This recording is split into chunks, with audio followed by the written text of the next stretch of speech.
Nous lisons Job chapitre 28. Nous commençons au verset 1. Il y a pour l'argent une mine où on le fait sortir, et pour l'or un lieu d'où on l'extrait pour l'affiner. Chaque chose est bien précis.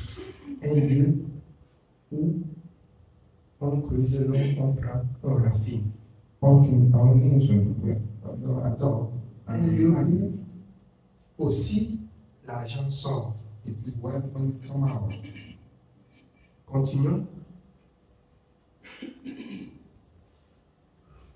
Nous continuons au verset 2. Le fer s'étire de la poussière et la pierre se fond pour produire les reins. L'homme fait cesser les ténèbres, il explore jusque dans les endroits les plus profonds, les pierres cachées dans l'obscurité et dans l'ombre de la mort. Voilà la vie de l'homme. Vous allez comprendre. Fait cesser les amis. C'est éclairer même au fond des eaux. C'est creuser la terre. C'est casser les cailloux.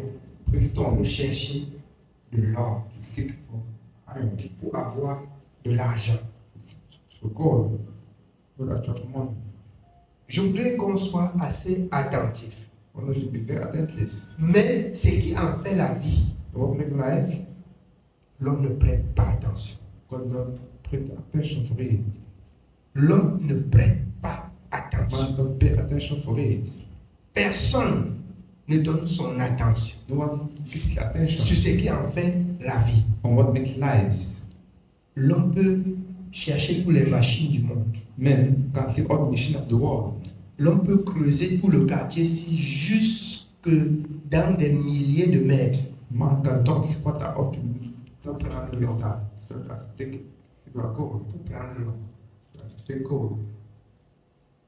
Mais la parole de Dieu, l'homme est fatigué pour aller écouter. C'est assez pour l'homme même pour qu'il dispose de ses mégas pour écouter même ce qu'on dit. Si ce n'est ce que Dieu a touché le cœur. Je dis cela parce que j'ai expérimenté. Je vois même nous ici là. Liker et partager même la parole de Dieu. Il n'y en a pas. Mais pour les futilités sur Facebook, que même les enfants de Dieu partagent, je vois. Pour les choses les plus médiocres, les enfants de Dieu s'intéressent.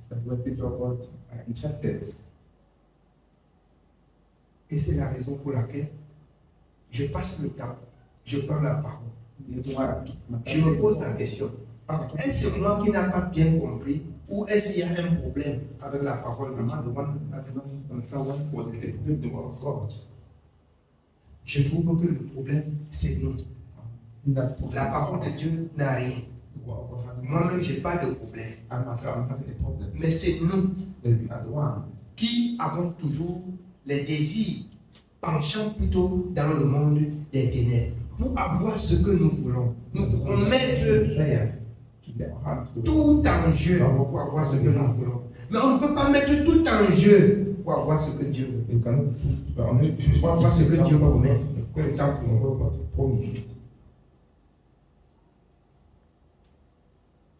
Mais j'ai une seule parole que je rappelle aux enfants de Dieu. Pendant que le peuple de Dieu sera nombreux, comme le sable de la mer, un tout petit poignet seulement sera sauvé. Et quand vous lisez la parole de Dieu, bien sûr, Dieu définit ce petit poignet. Ceux-là qui auront aimé l'avènement de Christ, qui auront plongé leur regard dans la vie de la sainteté, qui auront donné leur temps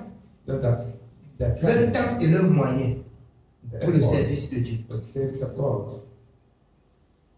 Même si aujourd'hui, Dieu disait que c'est la fin. Devant Dieu, il me pose la question, quel moyen tu as donné pour l'œuvre de Dieu? Mais bien aimé, alors, J'ai donné le moyen pour ce lieu où vous adorez. Et c'est la raison pour laquelle vous pouvez comprendre l'apôtre Paul dit que ceux-là, par le Seigneur, qui vous enseignent, il faut qu'ils aient droit de tous vos biens. Je ne réclame pas vos biens. Les bonbons pasteurs, c'est leur passage chouchouté. Parce que c'est pour eux l'escroquerie. C'est pour eux l'escroquerie. Et pour ceux qui sont intelligents, Dieu dit, avant de donner vos biens, il faudrait que vous vous êtes d'abord vous-même donné au Seigneur. Si quelqu'un se donne au Seigneur, il aura de quoi, même financièrement, donner au Seigneur. Mais si quelqu'un ne se donne pas au Seigneur, il va trouver que même la nourriture, il prépare même pour l'église, c'est un sacrifice. Et que s'il n'y a pas de retour, si Dieu ne retourne pas, pour lui, c'est une peine perdue. Je travaille sans attendre ce qui va retourner. Les gens, tels que vous comprenez, peuvent tout disposer pour avoir l'or et l'argent. Mais je sens dans mon cœur et dans mon esprit, c'est que ce que je dois disposer, c'est mon temps pour connaître et comprendre Dieu. Bien qu'il y ait un temps pour d'autres choses, le monde nous fait savoir qu'il n'y a pas de temps. J'ai pris souvent l'exemple. C'est pourquoi les Occidentaux peuvent nous dire que nous sommes des idiots, parce qu'on est venu avec la parole nous dompter. Ils peuvent nous appeler idiots. Je voudrais attirer votre attention sur les moindres choses qui se passent là-bas. Bien aimé, tout le mal qui s'émeut, qui fait la terreur, qui fait le ravage sur la terre, ça descend d'abord de là. Et puis, ça suit ceux-là qui ont ouvert la porte pour l'accueillir. Pour l'accueillir. Tout le mal dont je faisais mention la dernière fois. C'est la raison pour laquelle vous pouvez comprendre la parole de Romains 1 qui s'accomplit. Ce sont eux qui donnent même la possibilité de ce que si quelqu'un valide ça, que partout le monde entier on ne le touche pas. Ça ne vient pas de là. C'est la malédiction. C'est la malédiction. Je bénis et je bénirai l'Éternel de ce que Dieu a gardé ce message du salut.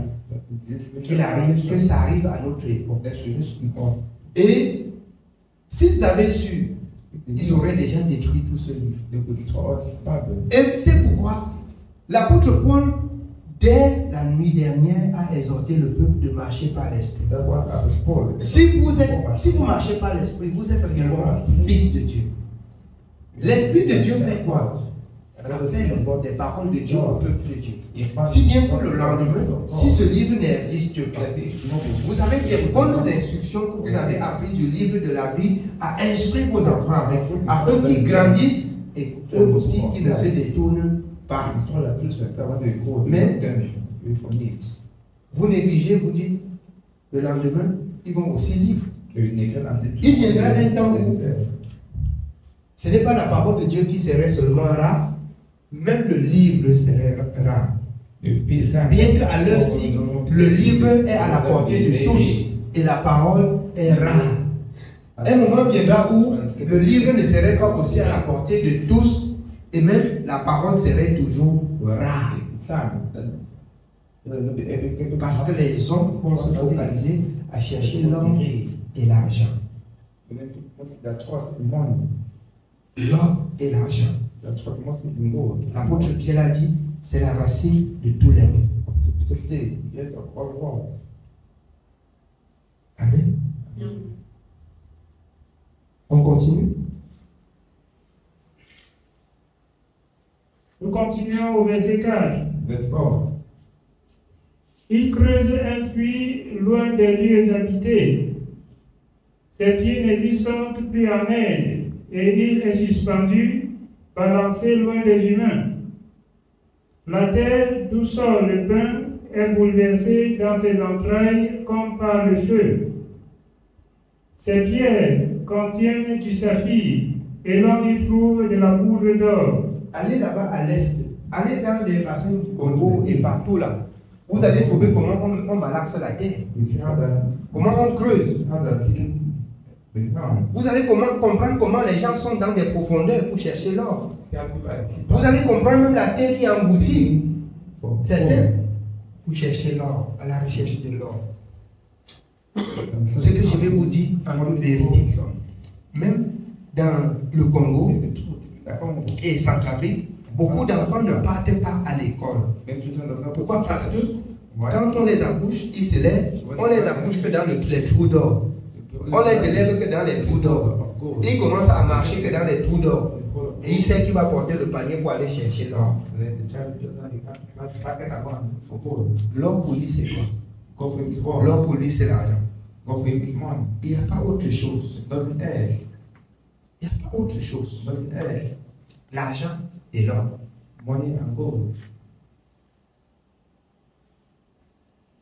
Et nous qui avons écouté la parole, nous devions marcher selon la parole de Dieu. Pour nous nourrir de la parole. Notre devoir consiste à aller dire aussi à ceux-là de sortir des trous.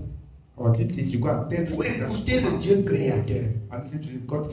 Leur vie ne se limite pas sur l'or et l'argent. Il y a une vie après l'or et l'argent. Il y a une vie après la mort. Avec Jésus-Christ. Avec Jésus-Christ. Amen. Oui, bien aimé. Nous continuons au verset 7. L'oiseau de proie n'en connaît pas le sentier. L'œil du vautour ne l'a point aperçu.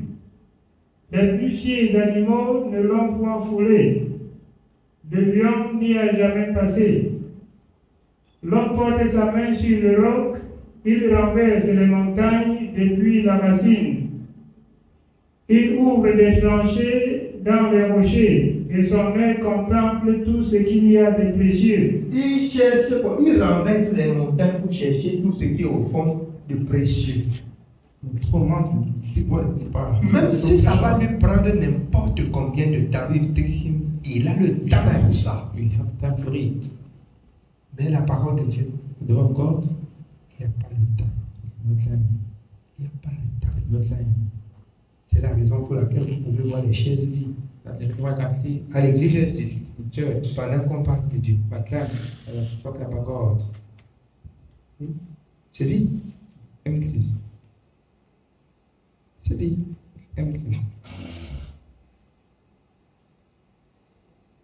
Et c'est pour ça que je crains.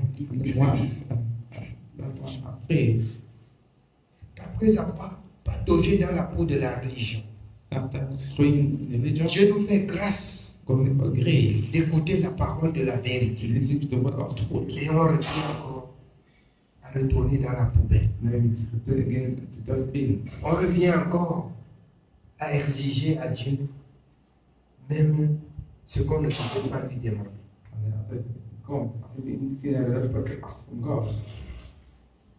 Je nous ai appris ce que l'homme doit demander à Dieu conformément à la parole de Dieu par Salomon à Gabon. La crainte, la connaissance, la persévérance. C'est ça, chercher premièrement le royaume. Et ce que les païens recherchent, Dieu la dispose. Si Dieu ne dispose pas, c'est qu'on n'est pas encore réellement sur le chemin tracé. C'est comme par moment on est sur le chemin et par moment on entre au champ. Ce qui a problème et le problème c'est nous. Ce qui a problème et le problème c'est nous. La parole de Dieu c'est la vérité. Oui, bien aimé. Nous sommes au verset 11. Il arrête l'écoulement des eaux et et il produit à la lumière ce qui est caché. L'homme arrête l'écoulement des eaux. Produit ce qui est caché au plus profond. L'homme a toute la capacité de le faire. L'homme a toute la sagesse de le faire. Mais la sagesse pour comprendre et connaître et servir Dieu, il n'y en a pas. Il n'y en a pas. La sagesse pour comprendre Dieu, pour l'écouter, pour faire sa volonté, il n'y en a pas. Quand c'est pour l'autre là, ça devient difficile. Oui. Mais la sagesse, où se trouve-t-elle? Où est la demeure de l'intelligence? L'homme n'en connaît point le prix. L'homme n'en connaît point le prix. Pendant qu'une personne a payé le prix, à savoir Jésus-Christ, l'homme n'en connaît point le prix. Vous parlez de Jésus-Christ, il se moque de vous. Vous leur parlez du Seigneur Jésus, il se moque de vous. Il dit que la pauvreté, c'est quelque chose. La pauvreté, c'est quelque chose. Tu es devenu quoi? C'est ça, le parole. C'est ce qu'ils disent jour et nuit. Vous manquez ce que vous allez manger, vous retournez à l'église. C'est leur parole. Ce sont leurs paroles. Nous avons ce que nous allons manger. Mais nous voulons aussi marcher dans la vérité. Nous voulons aussi marcher dans la transparence. Nous voulons aussi pratiquer la justice. Mais si nous n'apprenons pas la justice chez Dieu, il n'y a pas la justice dans le monde. Le monde, c'est le mensonge. Le monde, c'est le mensonge. La justice vient de Dieu. Amen. Oui, bien aimé. Elle ne se trouve pas dans la terre des vivants. La Bible dit, elle n'est point en moi. La Bible dit que la sagesse n'est pas à lui. Lui, il sait à vous donner ce que vous voulez. Les ténèbres, c'est ça. Il cache l'or. Il dit que creusez jusqu'à vous trouver. Vous passez le temps, vous creusez, vous lui demandez la sagesse, il dit que ça ne se trouve pas chez moi. Pour ça, il a dit la vérité. Pour ça, il a dit la vérité. Et c'est ainsi, les services de Céphas dans Acte 19. Nous connaissons Paul. Toi qui invoques le nom de Jésus là, vous êtes qui? On ne vous connaît pas. C'est pas ça? Ils connaissent la lumière, la vérité. Mais quelqu'un vient au nom de la vérité sans être de la vérité, ils s'identifient aussi. Donc si vous dites bien même que vous êtes de Dieu et que vous ne marchez pas dans la vérité, le diable connaît. Quand vous allez invoquer le nom de Jésus, il va vous chicoter. Il va vous avoir. C'est aussi simple que ça. Vous prononcez le nom de Jésus, vous allez lui dire là d'où vous avez appris ce nom. Vous allez lui dire là d'où le nom là sort. Et tout à l'heure, vous prononcez ça être dans la justice. C'est encore un problème pour vous. Vous retrouvez la peine de vos problèmes. Ça va s'augmenter. Mais si c'est dans la justice, vous prononcez fuir.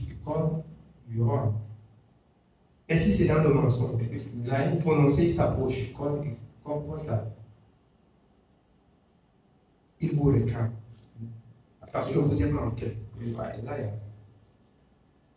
Oui, bien aimé. Et la mère dit, elle n'est point avec moi. La mère dit que la sagesse n'est pas avec lui. Lui, il est là pour cacher les choses. Il est la Bible. Ce n'est pas chez lui qu'on trouve la sagesse. Oui. Elle ne se donne pas contre de l'or pur. Elle ne se donne pas contre de l'or pur. La sagesse là.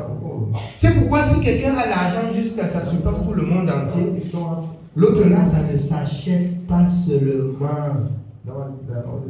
On ne peut pas te vendre ça. Regardez, comme celui-ci qui voudrait acheter aux apôtres le Saint-Esprit. Dis-nous combien ça coûte que tu nous donnes et que nous allions pour travailler de l'argent avec. Que toi et ton argent, vous périssez. C'est ainsi que Pierre a dit, non? Elle ne s'achète pas à prix d'argent.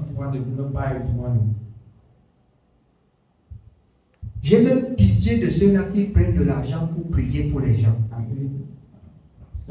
J'ai même pitié de ceux-là qui prennent de l'argent même pour le baptême.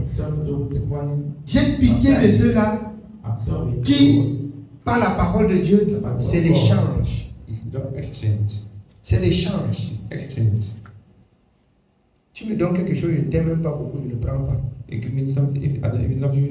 Et quand je prends même, c'est beaucoup d'argent. Et tu manifestes un genre, je te remets. Dieu m'a appris comme ça. Dieu pourvoit à mes besoins. Et il me arme normalement pour dire la vérité. Et je dois dire la vérité. Si tu n'aimes pas la vérité, vraiment tu vas rester avec le mensonge. C'est pas mon problème. Et c'est ainsi que je vois la conduite des serviteurs de Dieu. Les apôtres n'étaient pas des mendiants. Les prophètes n'étaient pas des mendiants. La mendicité. Aujourd'hui, quand on regarde, ce sont les hommes de Dieu qui mendient. Qui mendient. Je vois les hommes de Dieu, selon la parole de Dieu, dans la parole de Dieu, des super travailleurs. Des travailleurs. Je vais rendre grâce à Dieu pour moi-même, un court témoignage. Mon oncle est arrivé ici en décembre. Il a dit qu'on part au marché ensemble. Il croit qu'il n'est pas au marché, comme la bien-aimée était là. Pendant qu'on descend de la voiture au marché, il voit quelqu'un à la porte et il m'attend. Que je voulais, ce qu'il va prendre, il faut aller au magasin soulever les sacs pour les tirer. Il voit, il commence à porter des charrettes les sacs pour placer dehors. Je commence avec celui-là. C'est après que je me rappelle, peut-être même vers 10 heures, que lui n'a pas mangé. J'ai dit que viens, il vient. Je prends l'argent, je vais là, je dis, donnez le bouillon et tu finis, tu me trouves là-bas. Il finit, il vient, il s'assoit. Je suis toujours en train de travailler. Du matin jusqu'au soir, il voit qu'il n'a pas le temps de manger. Comme si ça ne lui suffisait pas, on rentre, on arrive ici, je regarde la terre dehors. Je dépose mon sac, je n'ai même pas changé d'habit. Je porte la bouette, je porte le crâne. Lui-même après, il me dit que mon frère, j'ai dit, vraiment, vous travaillez. Et vraiment, c'est le travail. Et je vois, il va te dire que c'est le travail. Si on avait dit que je suis n'importe quoi, maintenant il est en train de me passer le message qui voit que ce qu'on a dit là, c'est le travail. Et il voit, comme ça ne suffit pas, pendant que je finis dehors, on est en train de m'attendre à haut pour prier. Pendant que je finis dehors, je me change seulement, il n'y a pas le temps de me laver, je monte pour la prière. Il voit la prière finie à plus de 22 heures. Je le trouve en bas, il est assis dans le canapé. Il dit, tu as même mangé, tu dors à quelle heure, tu te reposes à quelle heure? Mon seul moment de repos, c'est quand je dors. Je ne sais pas, je dors même à 24 heures, 4 heures, je suis debout. Alors, il faut souffler. Ici, sur la terre, il n'y a pas de repos. Ce n'est pas ici le lieu de repos. Ce n'est pas ici le lieu de repos. C'est pour dire, j'ai le temps pour la parole de Dieu, j'ai le temps pour travailler. J'ai le temps pour la parole, j'ai le temps pour travailler. Il y a un temps pour toutes choses. Le temps de chaque chose est planifié. Pour ceux qui viennent même tous les jours on écoute la parole, matin ou soir. Bien-aimé, c'est le travail. On va travailler. Les hommes disposent tout ce temps dans leur vie pour chercher l'or et l'argent. Tout mon temps n'est pas sur l'or et l'argent. J'ai le temps de travailler. J'ai le temps de porter la parole de Dieu.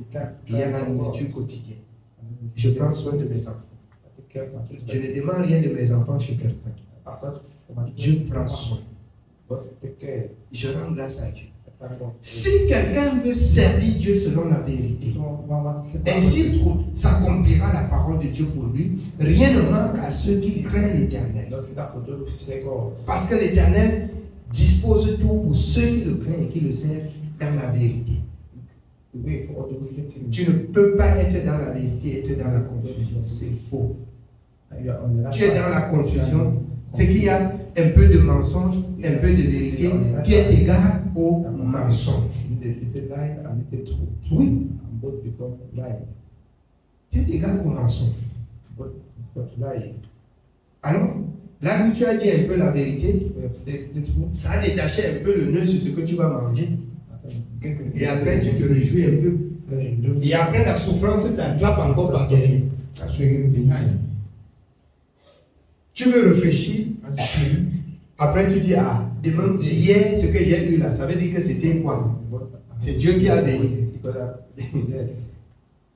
Si tu veux que ta vie soit bien réglée, comme dans Somme 119, tu veux que ta vie marche comme sur les roulettes. Bien-aimé, pratique la justice en tout temps aussi sans relâcher. Si tu apprends à pratiquer la justice sans relâcher, il n'y aura plus de collines et de montagnes sur ton chemin. Il n'y aura plus de collines et de montagnes sur ton chemin. C'est ce que le Seigneur a dit dans Ésaïe. Des collines et des monts. Il va là, il va là. Il n'y aura plus de montagnes et de collines. Tu peux avoir quelques épreuves, mais ça ne va pas affecter ta vie.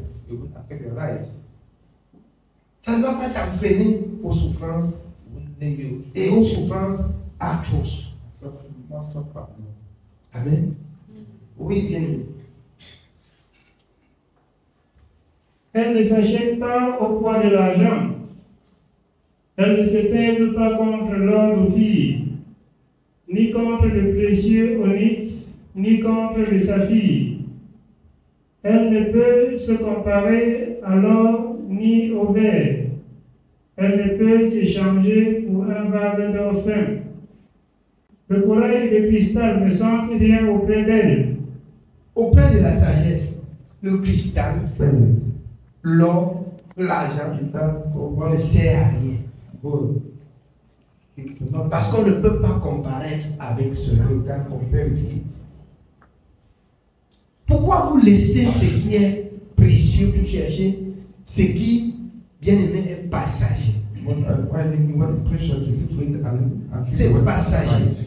Je trouve que c'est encore beaucoup d'ignorance. En fait, parce que si vous recherchez ce qui est définitif, il y a ce qui est temporaire dans ce qui est définitif. Tu vas trouver ce que tu vas manger maintenant. Ce que tu vas manger après, s'il n'y a pas, ne te dérange pas. Le temps d'après va préparer aussi ce que tu vas manger après. Et c'est la sagesse que les enfants de Dieu n'ont pas. Oui, bien aimé. La sagesse vaut plus que les perles. La topaze d'Éthiopie n'est point son égale. Et l'or pur n'entre pas en balance avec elle. D'où vient donc la sagesse? Ça vient d'où la sagesse? D'où vient la sagesse? Peuple de Dieu. D'où vient la sagesse? Oui. Où est la demeure de l'intelligence? L'intelligence là reste où? Ça habite où? Oui. Elle est cachée aux yeux de tous les vivants. Elle est cachée aux oiseaux du ciel. Le gouffre et la mort disent, nous en avons entendu parler. C'est Dieu qui enseigne le chemin C'est lui qui en connaît la demeure. C'est Dieu qui en sait le chemin. C'est lui qui connaît la demeure de la sagesse. Jean 1, au commencement était la parole. La parole était avec Dieu. Cheminez dans la parole et vous connaîtrez le chemin et la demeure de la sagesse.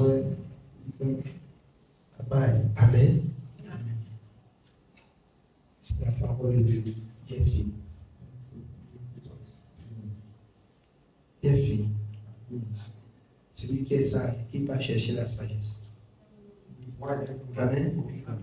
Que le Seigneur bénisse.